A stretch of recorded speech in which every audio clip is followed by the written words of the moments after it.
when I say to you, I'm going to show up, I have to lead myself to make certain that I follow through that way. And that's what leaders have to do. That is what causes people to be drawn towards and to trust and celebrate the fact that you are a man or a woman of your word. This podcast encourages and empowers you to create your own unique real story, develop your own unique real statement, and discover your own unique real self. The power is yours.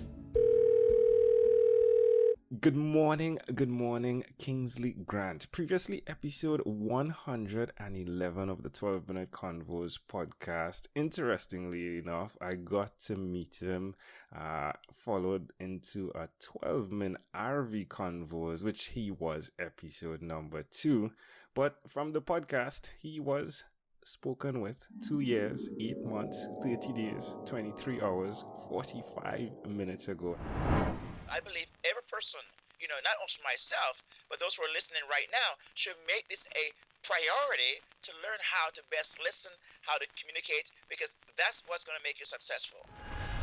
Kingsley, tell us, what is new in your world now? Man, I'm telling you, a lot has happened. So thank you, number one, for having me on your show, but also for the incredible work you're doing through the 12-minute convo, the incredible bringing everybody together. So I want to thank you for that. Secondly, what's happening in my world is that I just recently published my newest book, The Intelligent Leader: Succeed Where Others Failed and Become the Leader Everyone Loves and Wants to Follow.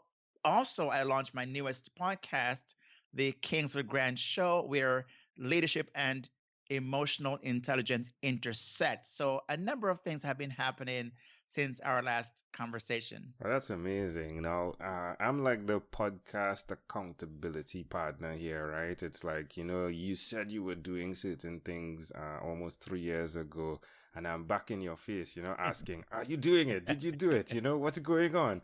And I'm really glad to see how you've progressed, how you've grown. We spoke about you moving from being a psychotherapist back on that episode into coaching, into helping leaders with the small things, right? Yes. And now you've written the book and you're relaunching, right? So the podcast again, Yes. the Kingsley Grant podcast.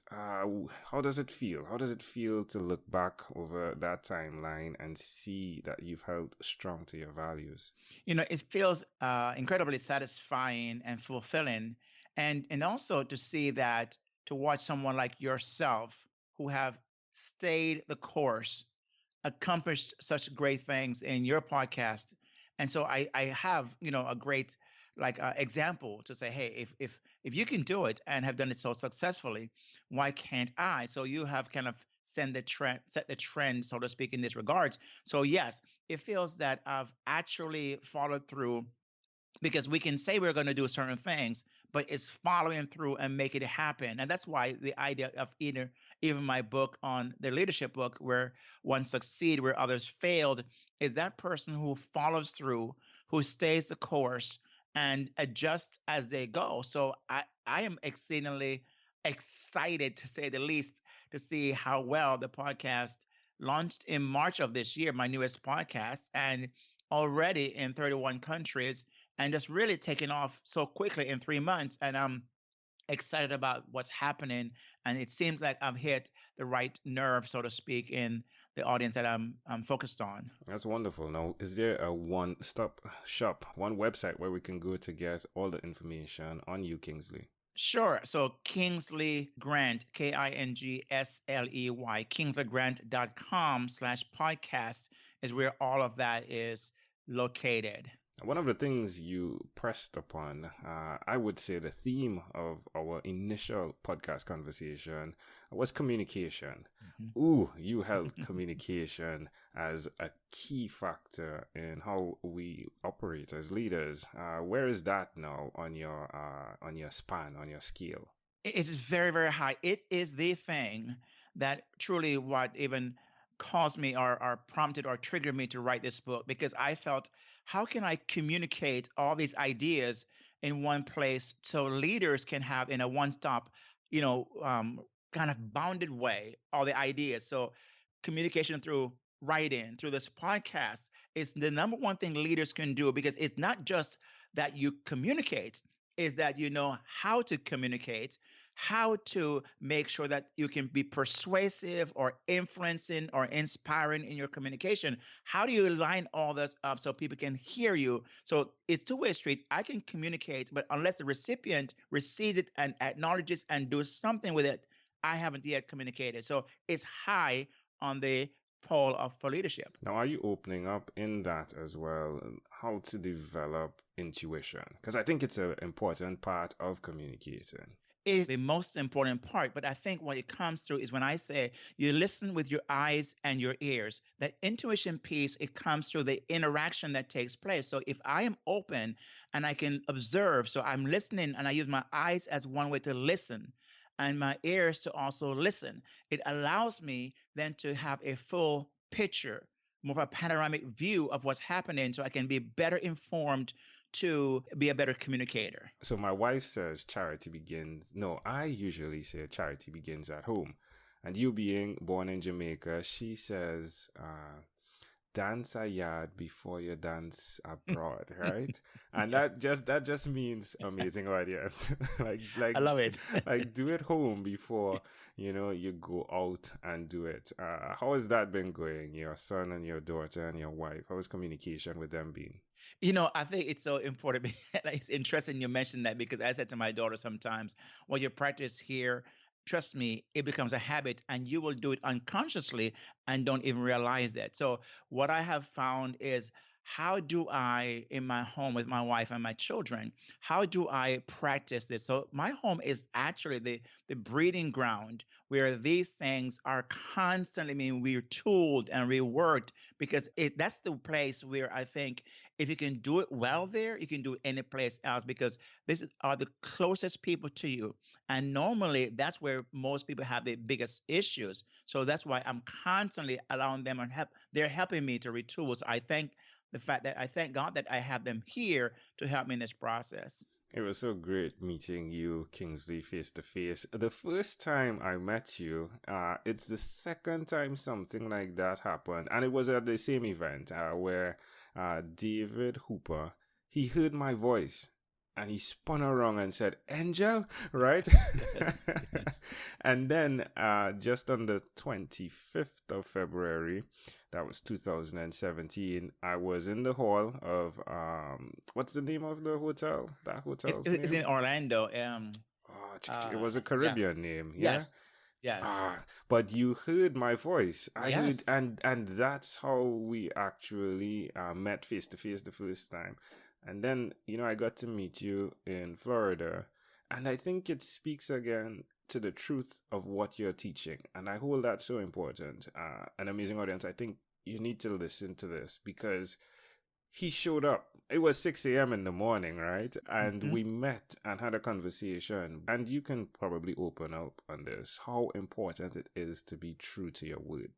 I think what matters the most is someone can say and talk the talk, but I think it's when you can follow through and you are the person that they can know, like, and trust because of your integrity and you're simply saying, if I tell you something, it's because it's who I am. I'm not just making it up to somehow sound good just for you in this moment. So I think it's so critical, especially as leaders, that when we're leading people, because in a sense, it's a leading relationship. When I say to you, I'm going to show up, I have to lead myself to make certain that I follow through that way. And that's what leaders have to do. That when they somehow broadcast and telegraph something to their people, their team, they're simply saying, hey, trust me that if I say this, I'm going to follow through. That is what causes people to be drawn towards and to trust and celebrate the fact that you are a man or a woman of your word. That goes a long way. Hmm. Definitely does. All the way to Trinidad currently, amazing Yes, audience, and exactly. to everyone all over the world that's listening. One of the memories that I was reflecting on that you shared as your earliest childhood memory was you were with your father and you guys were catching crab.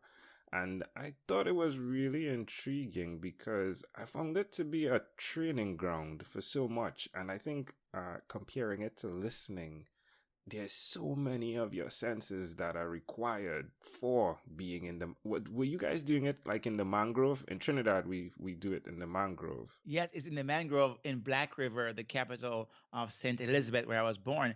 And we were doing it at in the night time where we had to have flashlights because that's when Hmm. they were there, right? And we'll try to catch them. So yeah, and that you're right. It's a training ground because I learned some things that time. Number one, that you have to go with someone who knows where to find the crab. Number two, we know someone who knows how to catch the crabs, right? And then number three, what to do with the crabs afterwards. And that's really where the coaching and mentoring came into place. So that's where I think, even with the leadership, we have got to have people to mentor and coach us because we have not been there yet where we want to go. Catching the crab was not something I've ever done. Had I not listened and followed and watched my dad and been taught by him, I would not even know how to catch one, even though I was scared of them. That's beautiful. That's beautiful. Well, at this time, my friend, I want to say thank you. I want to say thank you, Kingsley, for showing up as episode 111. I want to say thank you for showing up for episode number 2 of 12 Men RV Convos. I want to say thank you for now being the foundation of what I am doing by having these conversations, sharing unique narratives, and of course, fostering unlimited networks, sun and fun. Kingsley, thank you so much. In closing, is there anything else you'd like to share with our amazing audience? And then I want to say thank you for the work you're doing and thank you for being a voice and having a platform for something like this where people can hear from others just this the tidbits, small bite size where it opens up the digestive system, so to speak. 12-minute convo is saying, hey, we can have 12 minutes, but we can have 12 hours, but you're providing the bite size that satisfies the hunger and the appetite of those who are looking for something. So thank you for the work you're doing through your podcast. I appreciate you. Kingsley Grant, thank you for being on What is Inspired by 12-Minute Convos with Angel Jones. This podcast is produced by Pod Edits. Visit podedits.com for professional podcast publishing.